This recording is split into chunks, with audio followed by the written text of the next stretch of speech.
On n'arrive pas ici avec des idées préconçues sur ce qu'on va chercher. Bien sûr, il y a des recherches au niveau national autour des territoires zéro chômeur. On se dit bien qu'on va pas partir de zéro, mais le but du jeu de cette recherche-évaluation, c'est d'abord et avant tout qu'elle soit pensée avec vous, en fait, avec le collectif. Et il faut que la recherche puisse servir le projet. Et ça fait partie des discussions qu'on avait eues en amont, par exemple, avec Alexei, qui lui voit l'évaluation non pas comme à un moment donné la mesure de l'état d'un projet, mais comme quelque chose qui après en plus permet de guider l'action.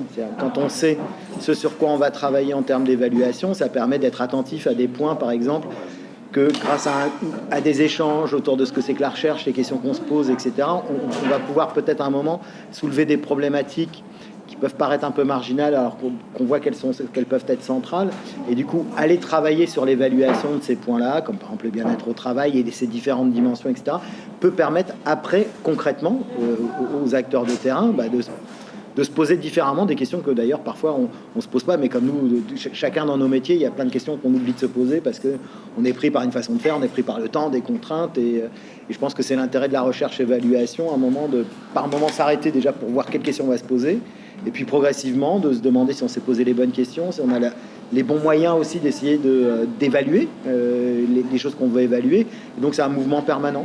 Et c'est ça qui est intéressant dans la recherche, enfin en tout cas ce qui m'intéresse. L'idée, c'est effectivement juste déjà de se connaître, de voir un peu en quoi nos positions et nos attentes se croiser, d'essayer de définir un petit peu ces aspects-là, sachant qu'effectivement, il y a des attendus quand même d'évaluation par les instances, les institutions qui sont autour de TZ. Il y a d'autres chercheurs aussi en France qui travaillent sur TZ, et donc voilà, de discuter, de mettre en discussion vraiment comment on va se positionner et qu'est-ce qui nous intéresse, nous, à l'ODEV en particulier, à regarder.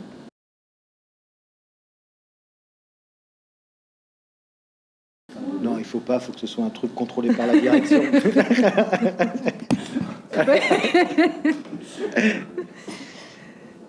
Oui, ça fait pas sens. Bien sûr. Sinon.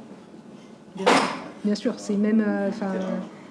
je crois que c'est déjà ça qui a fait consensus déjà ce matin dans le groupe dans lequel on était, mais je pense que c'est depuis, avant même l'habilitation du projet, il y a cet état d'esprit, de toute façon, d'être... qui est sans doute inhérent à TZ aussi, hein, d'être sur un rapport... en tout cas, pour les chercheurs, c'est très clair qu'on n'est pas là, on vient, on regarde, on prend nos données et puis on part, quoi. On n'est pas du tout dans cet état d'esprit, et c'est pour ça aussi qu'on ne sait pas ce qu'on cherche au départ, c'est parce que ça se construit collectivement. D'autant plus qu'à la différence des insectes, des végétaux, etc., et il vaut mieux avoir des échanges préalables qui permettent une forme déjà d'acceptabilité et de connaissance, d'interconnaissance mutuelle. La recherche, les chercheurs peuvent apparaître parfois comme déconnectés du terrain, machin, enfin tout il peut y avoir tout un tas d'a priori, de la même manière que les chercheurs peuvent avoir des a priori sur les terrains sur lesquels ils vont. Donc un premier préalable à la recherche, et d'ailleurs pour savoir si ce sera possible, il y a peut-être des choses sur lesquelles on ne pourra pas travailler parce que les personnes concernées n'auront pas forcément envie qu'on y travaille. Ça fait partie des échanges qu'on a déjà eu en amont. C'est d'ailleurs une problématique importante pour justement les publics concernés par les dispositifs comme TZ, sont des publics qui sont scrutés en permanence de toutes parts, par les institutions, par les travailleurs sociaux, par l'ensemble des dispositifs par lesquels ils sont passés.